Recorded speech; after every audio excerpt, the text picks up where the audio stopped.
The sleek silver spaceship, a diplomatic vessel from the Zorak Empire, shimmered as it entered Earth's orbit.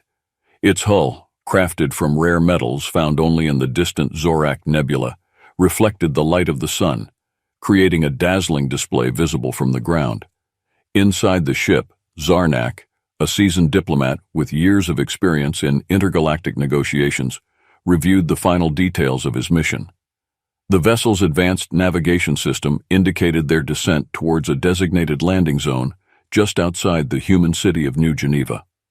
Zarnak's 4 eyes, each capable of independent movement, scanned the data on the human species displayed on his console. His 2 smaller eyes focused on the physiological and psychological profiles, while the larger pair absorbed cultural and historical information. Despite his extensive preparation, a sense of unease lingered. Humans, although relatively new to the galactic community, had quickly developed a reputation for unpredictability and resilience. As the spaceship descended through Earth's atmosphere, Zarnak observed the planet's surface with a mixture of curiosity and skepticism. The vibrant blues of the oceans, the sprawling green forests, and the intricate networks of human settlements were starkly different from the metallic structured landscapes of Zorak. The contrast was both fascinating and disconcerting. The landing was smooth, a testament to the advanced technology of the Zorak vessel. As the landing gear made contact with the ground, the ship's hatch began to open, revealing a ramp that extended towards the awaiting human delegation. Zarnak took a deep breath, steadying himself for the first face-to-face interaction with the inhabitants of Earth. Upon landing in a designated area outside the human city of New Geneva, Zarnak was greeted by a delegation of Earth's finest diplomats. The humans, dressed in their formal attire, exuded an air of curiosity and respect. Leading them was Ambassador Helen Carter, whose warm smile and firm handshake set the tone for their initial interaction. The humans stood in a semicircle, a gesture of welcome and openness. Helen Carter stepped forward, her hand extended in a traditional Earth greeting. Zarnak hesitated for a moment, then extended his own limb, grasping her hand gently. The warmth and firmness of her grip surprised him. It was a far cry from the more formal and distant greetings he was accustomed to. "Welcome to Earth, Envoy Zarnak," Helen said, her voice calm and welcoming. "We are honored by your presence and look forward to fostering a strong relationship between our peoples." Zarnak inclined his head in acknowledgement. "Thank you, Ambassador Carter. It is a privilege to be here. I am eager to learn more about your world and its people." The delegation led Zarnak to a convoy of sleek electric vehicles waiting nearby. As they traveled towards the city, Zarnak marveled at the blend of nature and technology that characterized New Geneva. The cityscape was a harmonious mix of towering skyscrapers, green parks, and waterways. The streets were bustling with activity, yet there was a sense of order and calm that Zarnak found intriguing. Upon reaching the city center, Zarnak was escorted to a grand hall where a reception had been prepared in his honor. The hall was adorned with colorful banners and decorations, showcasing various aspects of Earth's diverse cultures. A long table was set with an array of dishes, each representing a different region of the planet. As Zarnak took in the scene, he felt a growing sense of unease. This was not the formal, reserved welcome he had anticipated. Instead, it was a vibrant, almost festive atmosphere. He was used to negotiations beginning with solemn ceremonies and strict protocols. This, however, felt more like a celebration. Helen noticed his discomfort and approached him with a reassuring smile. "We wanted to show you the best of what Earth has to offer. Our food, our music, our traditions. We believe that understanding each other's cultures is the first step towards meaningful diplomacy." Zarnak nodded, appreciating her efforts to make him feel at ease. "Your hospitality is unexpected, but it is clear that it comes from a place of genuine warmth. I look forward to experiencing more of your world." The reception continued with musical performances, each piece representing different cultures and historical periods. Zarnak found himself captivated by the diversity and richness of human expression. The melodies, unfamiliar yet enchanting, stirred something within him. As the evening progressed, Zarnak engaged in conversations with various human officials and cultural representatives. Each interaction provided him with new insights into the complexities and nuances of human society. Their openness, curiosity, and eagerness to share their world with him left a lasting impression. By the end of the night, Zarnak realized that his mission on Earth would be unlike any he had undertaken before. The humans, with their unpredictable yet endearing ways, had already begun to challenge his preconceived notions. This unexpected hospitality was just the beginning of what promised to be a transformative experience. The humans had prepared a grand reception for Zarnak, complete with traditional Earth music, a lavish feast, and vibrant cultural performances. The event took place in a spacious, ornately decorated hall within the United Nations building. Crystal chandeliers hung from the ceiling, casting a warm glow over the room filled with dignitaries and representatives from various countries. Zarnak was guided to the head of a long banquet table, adorned with an impressive array of dishes, each more exotic than the last. The table was a kaleidoscope of colors with fruits, vegetables, meats, and desserts from different parts of the world. The scents were overwhelming, a complex mixture of spices and aromas that teased his senses. Ambassador Helen Carter, who had become his informal guide, explained each dish with enthusiasm. "This is sushi from Japan, raw fish delicately prepared with vinegared rice. Over here we have a rich Indian curry, spicy and fragrant. And this," she said, pointing to a plate of small round pastries, "is baklava from Greece, sweet and filled with nuts and honey." Zarnak, unfamiliar with most of these foods, hesitated before taking small bites. The flavors were unlike anything he had ever tasted. Each dish was a burst of unfamiliar yet delightful sensations. He found himself appreciating the effort and thoughtfulness that had gone into this feast. As the evening progressed, the cultural performances began. Traditional dancers from different regions of Earth took the stage, each group showcasing their unique styles. There were elegant ballet dancers from Russia, energetic samba performers from Brazil, and graceful classical dancers from India. The music varied as widely as the dances, from the haunting melodies of Native American flutes to the rhythmic beats of African drums. Zarnak watched in awe, his four eyes darting between the performers. The humans' ability to express themselves through such diverse forms of art was astonishing. He found himself moved by the passion and skill displayed, something he had not anticipated. Each performance told a story, revealing glimpses of the rich cultural tapestry that made up human civilization.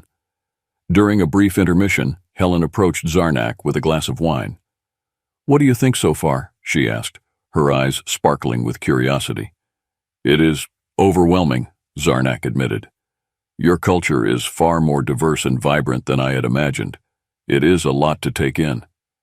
Helen smiled warmly. "We wanted you to feel welcome, and to understand who we are beyond just our political and technological advancements. Our culture, our traditions, these are the things that make us human." Zarnak nodded, appreciating the sentiment. He could see the effort that had gone into making this evening special. It was clear that the humans were not just interested in formal diplomatic relations, but in genuine cultural exchange.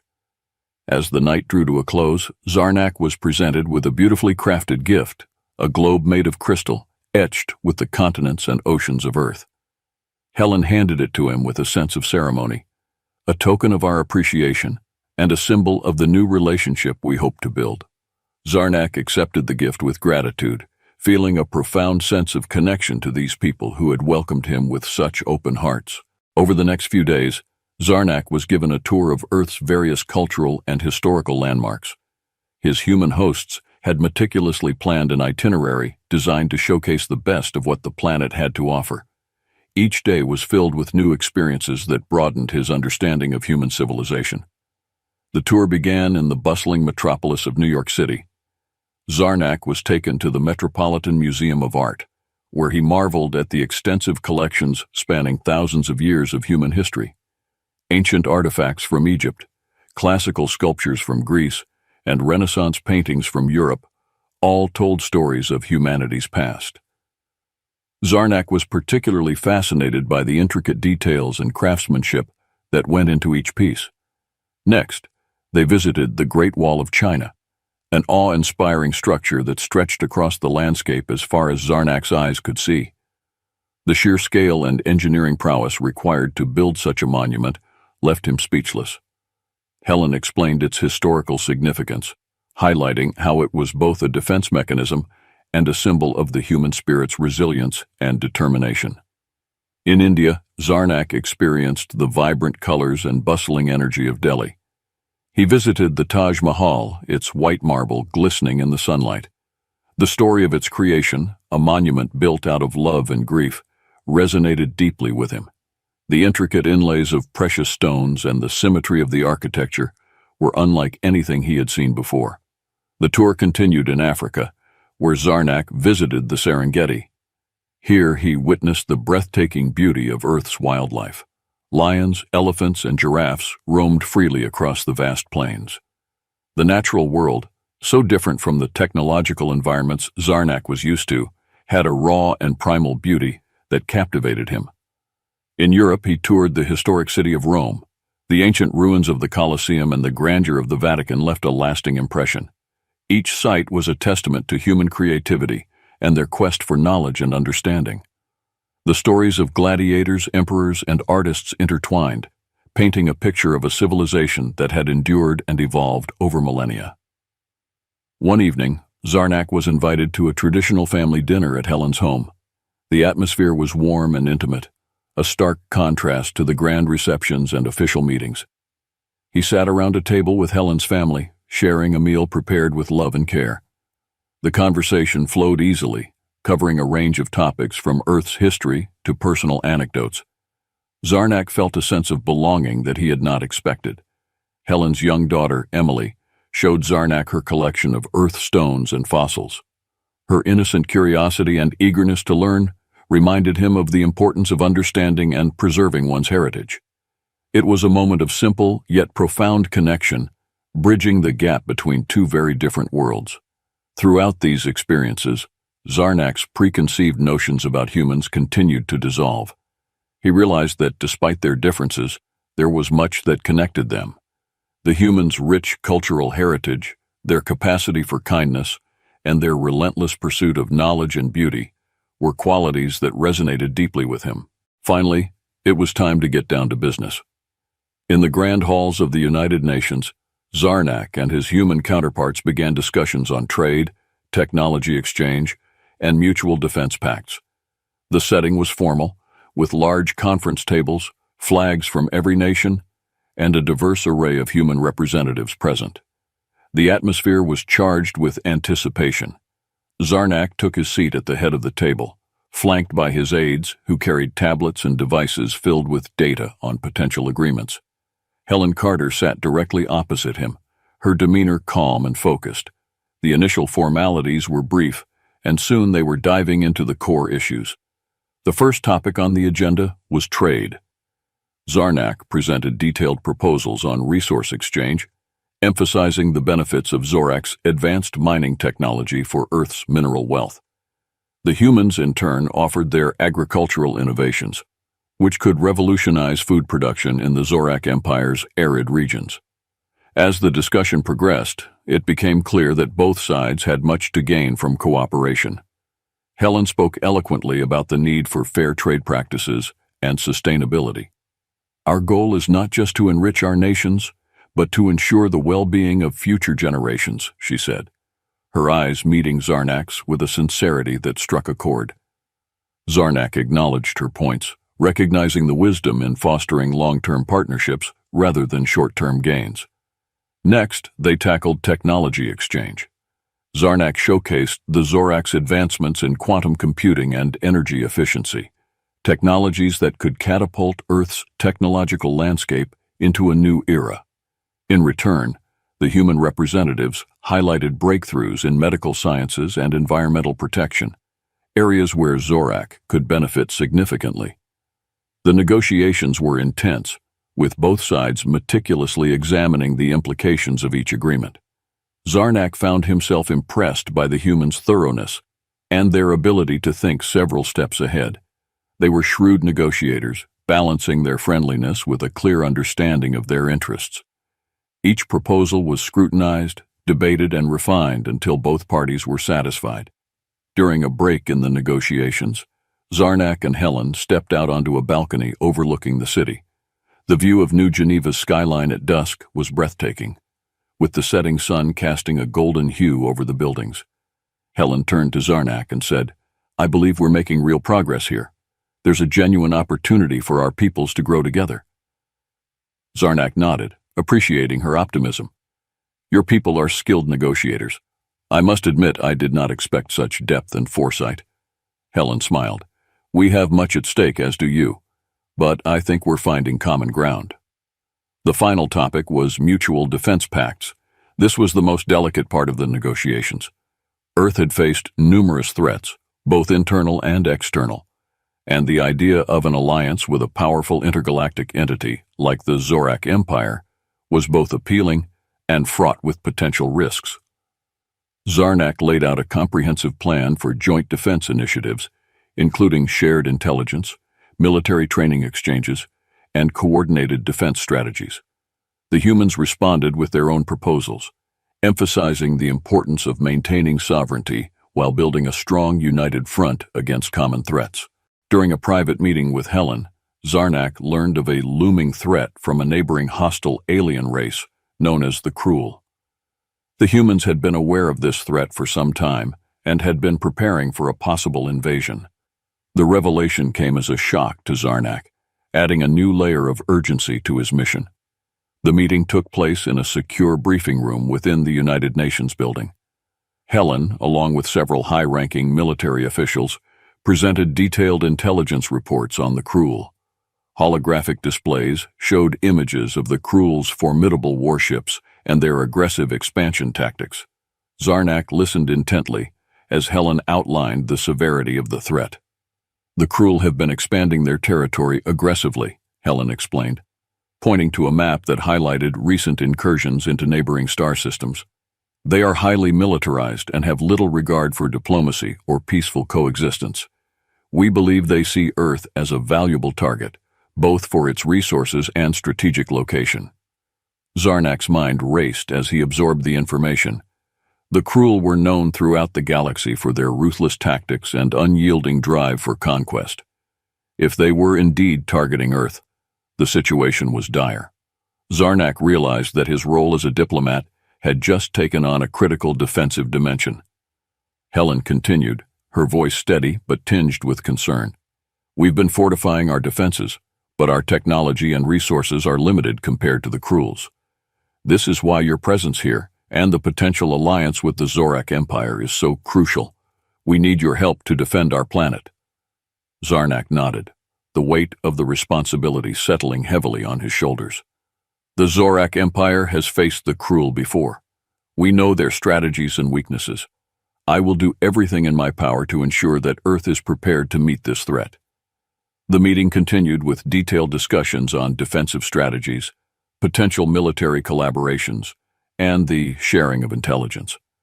The human military officials, though visibly concerned, remained resolute and determined.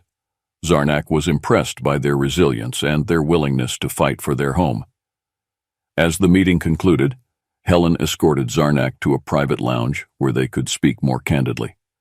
"This changes everything, doesn't it?" she said, pouring them both a drink.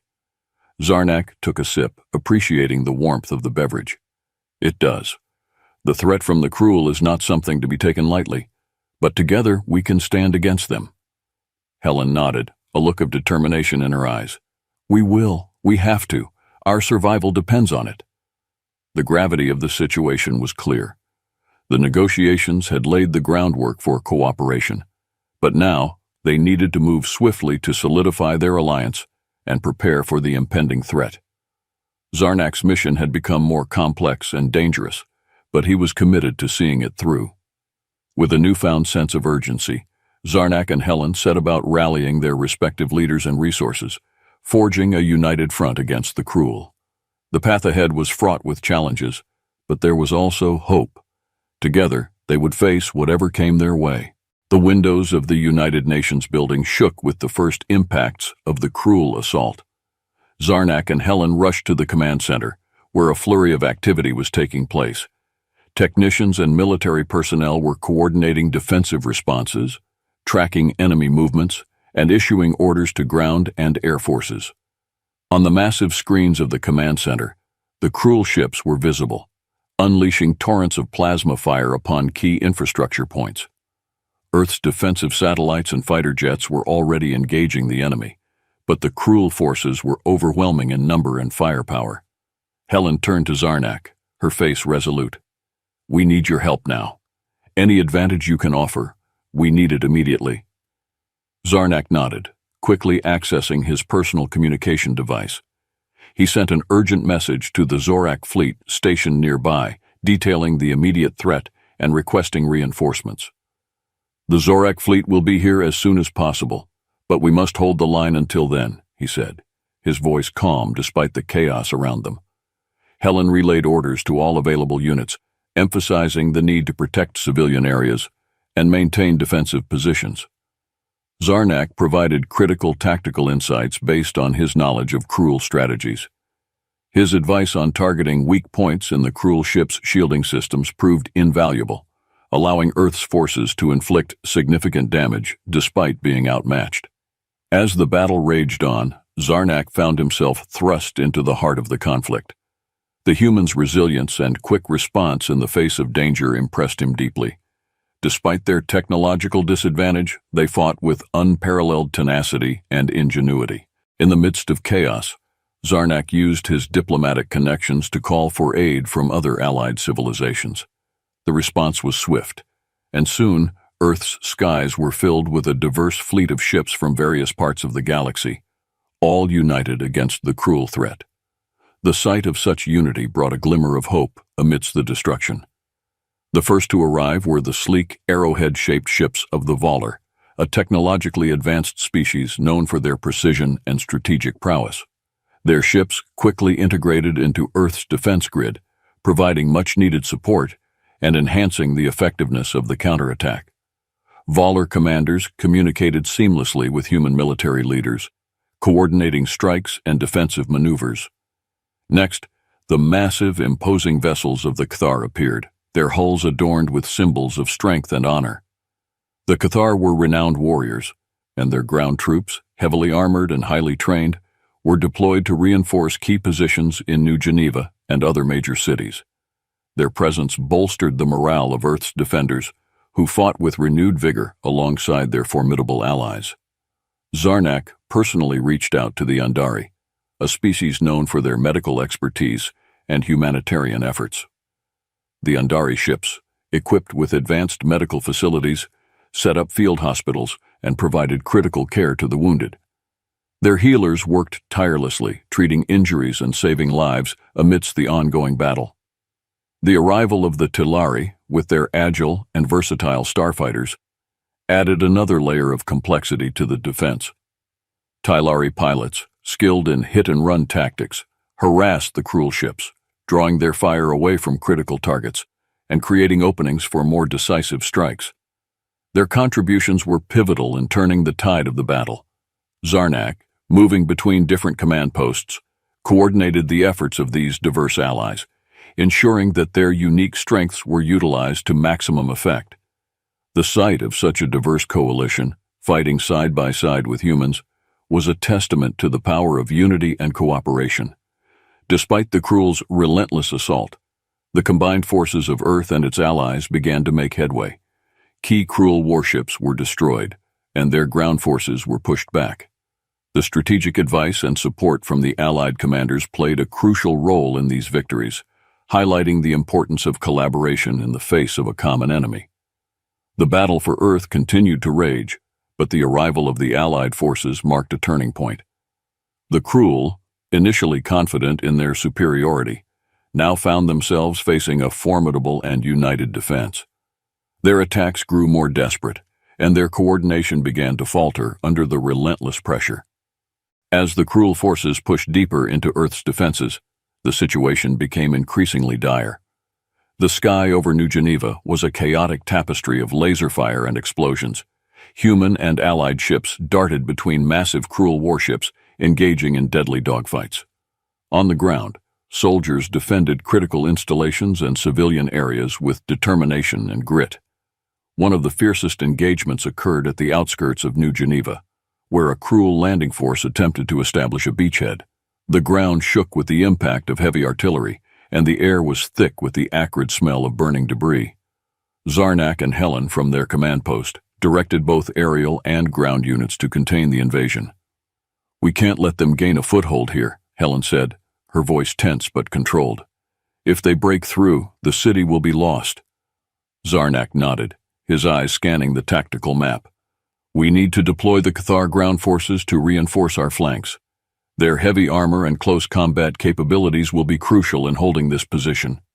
Helen relayed the orders, and soon Cathar warriors moved to the front lines, their imposing figures and advanced weaponry turning the tide of the skirmish. The combined efforts of human soldiers and their alien allies created a formidable defense that began to push the Cruel back. In space, the Valar and Telari ships executed precise maneuvers, targeting the Cruel's key command vessels.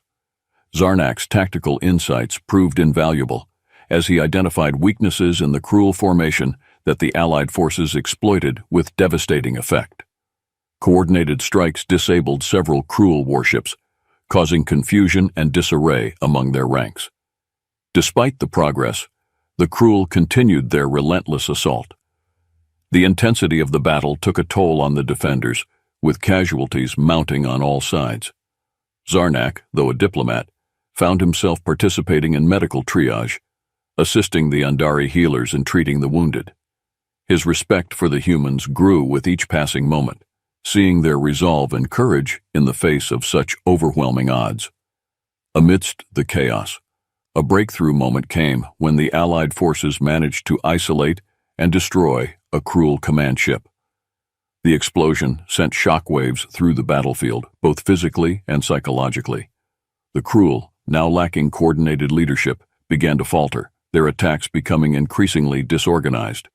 Sensing an opportunity, Helen ordered a full-scale counteroffensive. "Now is our chance. We push them back with everything we've got." Zarnak watched as human and Allied ships surged forward, pressing the advantage. Ground forces launched a coordinated assault, reclaiming territory and driving the Cruel into a retreat. The tide of battle had definitively turned, but the fight was far from over. As the Allied forces gained momentum, Zarnak coordinated with commanders from various species to implement a cohesive strategy. The focus shifted from mere defense to a calculated offensive aimed at crippling the Cruel's ability to wage war. Communication networks buzzed with activity as orders were relayed and adjustments were made on the fly. One pivotal moment came when Zarnak suggested a daring maneuver, a pincer movement to encircle a significant Cruel fleet segment. Using the agility of the Tylari starfighters and the heavy firepower of the Cathar warships, the Allied forces executed the plan with precision. The Cruel, caught off guard, found themselves surrounded and overwhelmed. The victory was a major boost to the morale of the defenders. In the heat of the battle, Helen and Zarnak worked tirelessly, often foregoing rest to ensure the continuous flow of information and resources. Their partnership became a symbol of the alliance's strength. The trust and camaraderie that had developed between them were evident to all who served under their command. As the Cruel began to pull back, their desperation became apparent. They launched a series of frantic, disorganized attacks, attempting to break free from the encroaching Allied forces. Zarnak, analyzing their patterns, advised a series of countermeasures that neutralized these attempts. The Cruel were systematically pushed back, their numbers dwindling with each engagement. A critical breakthrough occurred when an Allied task force managed to capture a Cruel communication hub. This allowed the coalition to intercept and decode Cruel transmissions, providing invaluable insights into their plans and vulnerabilities. Using this intelligence, Zarnak and Helen orchestrated a series of targeted strikes that further destabilized the Cruel command structure. On the ground, the tide was turning as well. Coordinated efforts by human soldiers and their alien counterparts led to the recapture of several key positions. The Cathar warriors, with their superior strength and combat skills, played a pivotal role in these ground operations. The sight of Cathar and human soldiers fighting side by side inspired hope and determination among the defenders. Despite the successes, the cost of the battle was steep. Casualties were high, and many cities bore the scars of the conflict. Zarnak, while coordinating the overall strategy, took time to visit the frontline troops, offering words of encouragement and acknowledging their sacrifices. His presence among the soldiers, despite his diplomatic background, was a testament to his commitment to the cause. The turning point came when the Allied fleet launched a coordinated assault on the Krull's primary command ship. Utilizing the combined firepower of the Valar, Tylari, and human vessels, they targeted the ship's critical systems. The battle was fierce, with the Krull command ship putting up a formidable defense. However, the Allies' persistence paid off, and a well-placed salvo of missiles breached the ship's hull, leading to its destruction. The loss of their command ship dealt a crippling blow to the Krull forces. Leaderless and demoralized, the Krull began a hasty retreat. The Allied forces, seizing the moment, pursued them relentlessly, ensuring that the Krull could not regroup or launch a counterattack. The skies and lands of Earth, though battered, were finally clearing of the Krull presence. As the immediate threat waned, Zarnak and Helen began planning the next steps, consolidating the victory, securing Earth's defenses, and preparing for the possibility of future threats. The battle had been won, but the war for lasting peace and security was just beginning. In a last-ditch effort, the Krull launched a concentrated assault on New Geneva. The city, already scarred from previous battles, braced itself for what was anticipated to be the most intense engagement yet. The Allied forces, despite being worn down from continuous fighting, prepared for the onslaught with grim determination.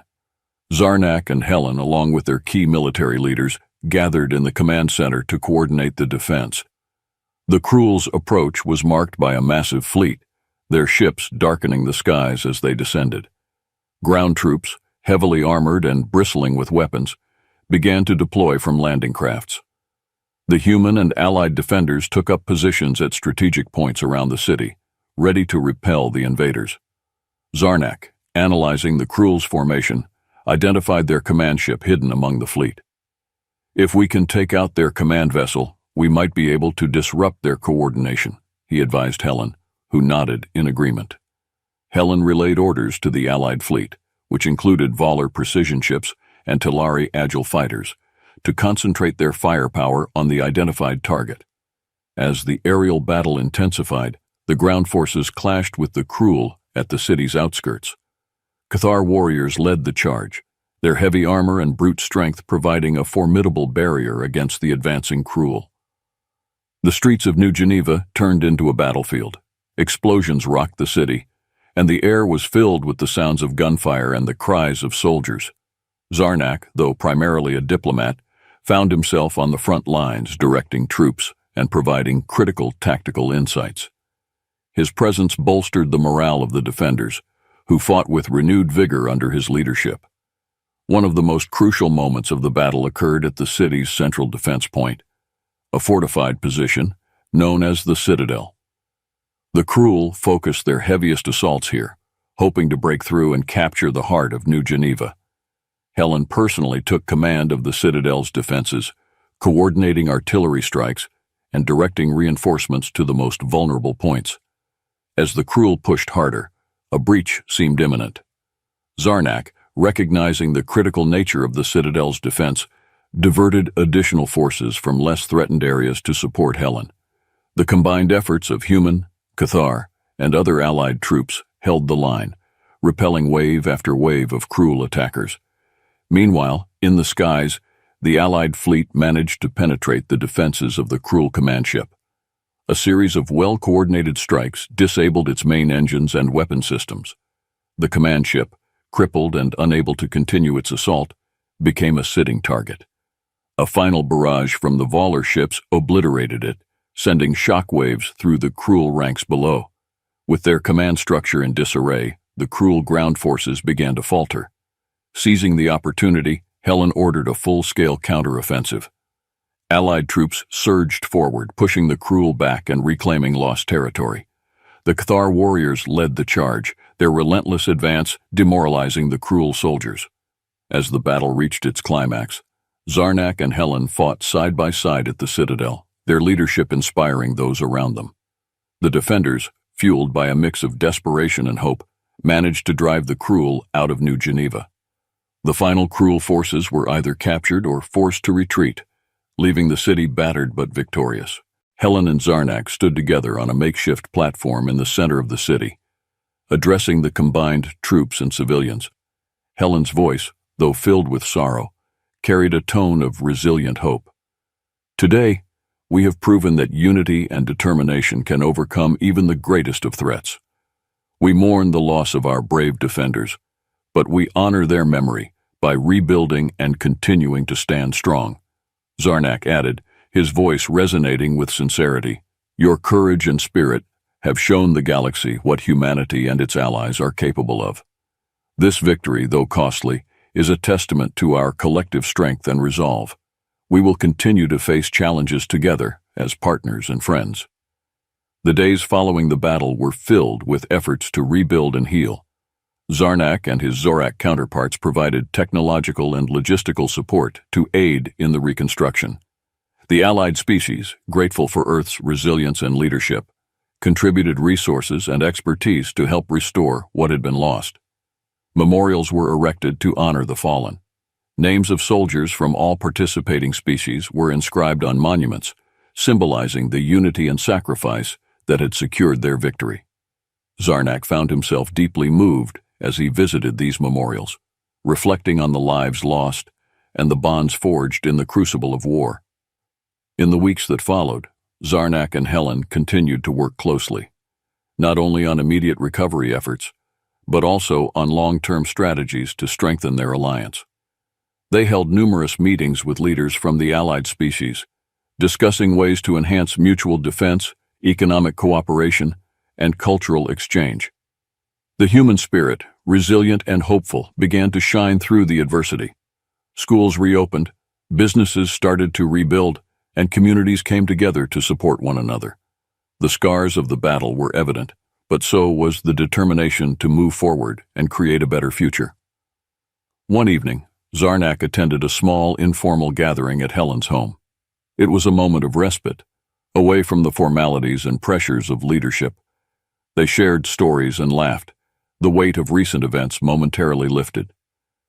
Emily, Helen's daughter, showed Zarnak a drawing she had made of the Allied forces standing together, a hopeful symbol of unity and peace. As the stars twinkled above New Geneva, Zarnak felt a deep sense of gratitude. He had come to Earth as a diplomat, unsure of what to expect. Now he felt a profound connection to the planet and its people. The victory over the cruel had been hard won, and the losses were great, but the bonds formed through shared struggle and triumph were stronger than ever. Zarnak knew that the road ahead would be challenging, but with the unwavering spirit of humanity and the support of their allies, there was hope for a brighter future. In the aftermath of the battle, Zarnak and the human leaders worked tirelessly to rebuild and strengthen their alliance. The bond forged in the heat of battle laid the foundation for a new era of cooperation and friendship. Zarnak, once a stranger to Earth, now considered it a second home. The humans' unexpected hospitality had not only shocked him, but had also transformed him. Reconstruction efforts were in full swing across New Geneva and other affected cities. The streets, once filled with rubble and debris, began to see new construction as buildings were repaired and infrastructure restored. Zarnak coordinated with representatives from various allied species to provide advanced technology and resources for the rebuilding process. One of the most significant projects was the establishment of the Intergalactic Research and Development Center. This facility, built on the outskirts of New Geneva, aimed to foster collaboration between human and alien scientists, engineers, and innovators. The center quickly became a hub of activity, with teams working on groundbreaking projects ranging from medical advancements to sustainable energy solutions. Zarnak took a personal interest in the center, visiting frequently to oversee progress and encourage the exchange of knowledge. He was particularly impressed by the creativity and determination of the human researchers, whose fresh perspectives often led to innovative solutions. The synergy between human ingenuity and alien technology produced remarkable results, pushing the boundaries of what was thought possible. Helen played a crucial role in these efforts, using her diplomatic skills to navigate the complexities of interspecies collaboration. Her ability to bridge cultural differences and foster mutual respect proved invaluable. Together, she and Zarnak spearheaded initiatives that not only rebuilt the physical structures of Earth, but also strengthened the social and cultural ties between their peoples. Educational programs were another key focus. Exchange programs were established, allowing students and scholars from Earth and allied planets to learn from each other. These programs aimed to promote understanding and appreciation of different cultures, fostering a sense of unity and shared purpose. Zarnak gave lectures at universities, sharing his knowledge and experiences while also learning from the diverse perspectives of the human students. In addition to scientific and educational endeavors, cultural exchange flourished. Festivals celebrating the arts and traditions of various species became regular events, drawing crowds from all over the galaxy. These festivals not only showcased the richness of different cultures, but also reinforced the bonds of friendship that had been formed during the conflict. One particularly memorable event was the Galactic Harmony Festival, held in New Geneva's newly rebuilt Central Park. The festival featured performances by artists from Earth and its allied planets, creating a vibrant tapestry of music, dance, and art. Zarnak, Helen, and other leaders attended, enjoying the festivities and reaffirming their commitment to peace and cooperation. The Zorak Empire's response was overwhelmingly positive. Recognizing the strategic and cultural value of the alliance, the Council authorized the expansion of cooperative projects and the establishment of a permanent embassy on Earth. Zarnak was appointed as the first ambassador to Earth, a role that filled him with pride and responsibility. Upon his return to Earth, Zarnak was warmly welcomed by his human and allied counterparts. The establishment of the Zorak Embassy in New Geneva was a historic event, marked by a grand ceremony attended by dignitaries from across the galaxy. The embassy became a symbol of the enduring partnership between Earth and the Zorak Empire, fostering ongoing dialogue and collaboration. The diplomatic triumph extended beyond formal agreements. Joint missions were launched to explore new frontiers, combining the strengths of human curiosity and Zorak technological prowess.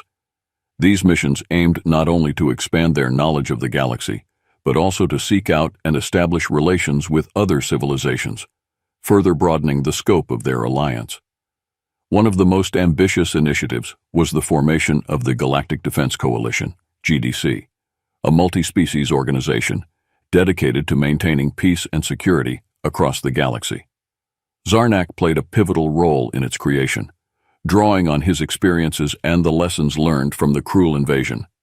The GDC's mandate included joint military exercises, intelligence sharing, and coordinated responses to potential threats. Under Zarnak's leadership, the GDC quickly became a cornerstone of intergalactic stability. Regular summits were held, bringing together leaders from member species to discuss strategy and share insights. The coalition's success further solidified the bonds between Earth, the Zorak Empire, and their allies, creating a united front capable of facing any challenge. Back on Earth, the benefits of the alliance were evident in everyday life. New technologies developed through cooperative research improved the quality of life for millions. Advances in medicine, energy, and transportation were shared freely, fostering a sense of global and interstellar community. Economic ties strengthened as trade flourished, bringing prosperity and growth. Cultural exchanges continued to thrive, with art, music, and literature from across the galaxy enriching Earth's own cultural landscape. The Intergalactic Research and Development Center became a beacon of innovation, attracting brilliant minds from diverse backgrounds. Zarnak often visited the center, staying engaged with the ongoing projects and maintaining close ties with the researchers and students. Helen, now a respected figure in intergalactic diplomacy, continued to work alongside Zarnak. Together, they navigated the complexities of their expanded roles, addressing new challenges and seizing opportunities to further strengthen their alliance. Their partnership, forged in the crucible of conflict, remained a driving force behind the continued success of their shared endeavors. As the years passed, the alliance between Earth and the Zorak Empire became a model for other civilizations, demonstrating the power of unity and cooperation. The once unthinkable bond between humans and Zorak had transformed the galaxy, creating a legacy of peace, progress, and mutual respect.